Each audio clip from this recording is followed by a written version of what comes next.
Hey everyone, this is Chef Steven. Welcome back to my kitchen for another easy recipe. Today we are going to be playing with some sea bass. I'm a huge fan of seafood. I love sea bass. It's good, it's hearty, and more importantly, I'm going to show you how to cook it today. We have a few different things. As you can see here, we got some broccoli. Underneath it, I've got a little bit of some kale. We've got some black olives. We've got some tomatoes. I've got my little super secret special blend: salt, pepper, onion powder, and garlic powder. That's all it is. So the secret's out. Anyways, let's get started. I got this nice, beautiful piece of sea bass. We're going to cut it right down the middle. Now this is where a good sharp knife comes into play because it still has the skin on. And I'll show you why later as to why we keep the skin on. So, first things first. A little bit of some seasoning.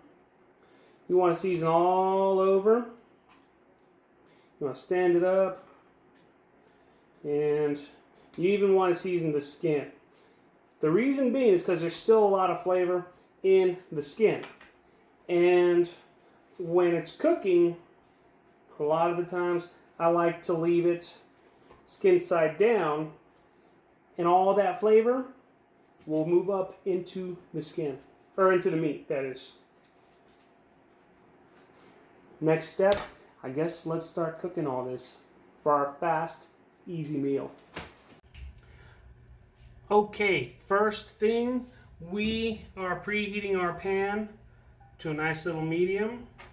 Gonna get a little bit of some oil, and we're just gonna let that come up to a little light smoke. Next step, we're gonna carefully add our sea bass, and when we put it, we're going to put it away from us. That way, if it splashes, it'll splash that way and not this way.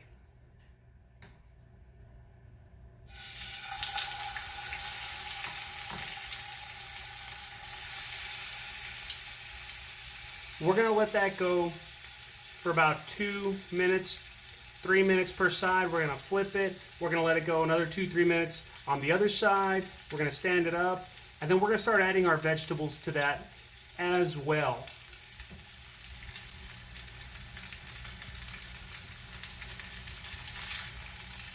Now, as you can see, you're really starting to get that nice, beautiful color all on this side. So we're going to let that go another 2 to 3 minutes.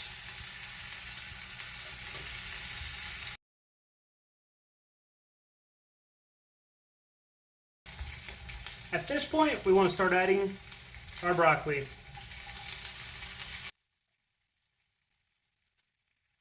Now what I'm going to do, we're going to take our sea bass out and let our vegetables cook for just a little while.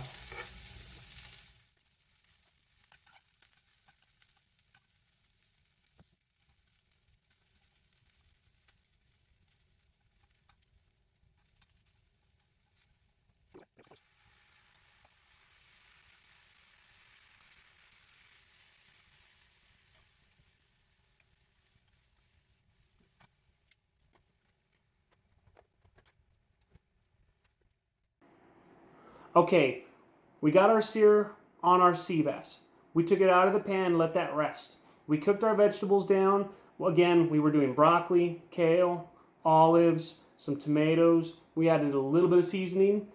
Let that get all nice and soft, and then we put our sea bass back on top of everything with a little bit of butter. I preheated my oven to about 400 degrees, and we're going to let this go for about 15 minutes. The reason why we're cutting this in half is because it's going to cook a lot quicker. If you had that nice big chunk that we had earlier, it's going to take a little bit longer to cook, and there's nothing wrong with that. But I'm starting to get a little hungry, and this is where we're at. So let's go into the oven.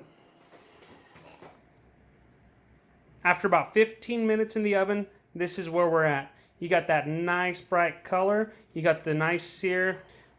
What I like to do is I touch it. When it springs right back, that's how you know it's done. If you get a thermometer, temp it out to 145 degrees internally. If you're a little bit reluctant with that, cook it up to 165. Nothing wrong with that. Everyone likes what they like. If you don't want to use sea bass, use salmon. Use different fish, whatever you like. Now it's time to plate up. Most important rule, do not touch that pan. It was in the oven at 400 degrees. Of course, do not burn yourself. What we're going to do is we're going to start with our vegetables. You want to just carefully put your sea bass over the other piece.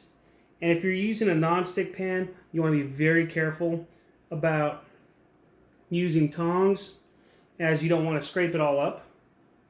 But now you're getting that nice, beautiful color.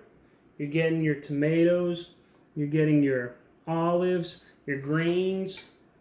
If you spill a little bit at first, do not worry. We'll clean that up. And we're going to go on both plates. If you're cooking for friends, use gloves if you feel like you need to.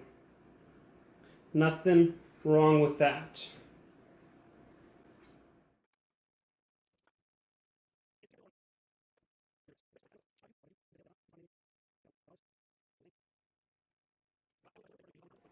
Last step, get a little bit of some lemon juice, put that right over your sea bass to go with that butter, to go with the seasoning.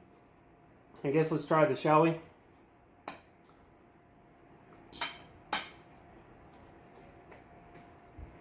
Not one, but two thumbs up today. Yeah. So you got that brightness to complement the natural fish flavors, to complement all the seasonings, the vegetables. Amazing. I hope you learned something. As you can see, this took all of maybe about 20 minutes, give or take, from beginning to end. We sped some of it up, so that's why it'll be a little bit shorter. But don't forget to follow me on social media, Facebook, Instagram. Go to chefstevengonzalez.com. Make sure you pick up a copy of my cookbook and get your grub on. There's a lot of different recipes. Or hit that like and subscribe button somewhere on the screen. And anyways, thank you very much for watching. I'll catch you next time.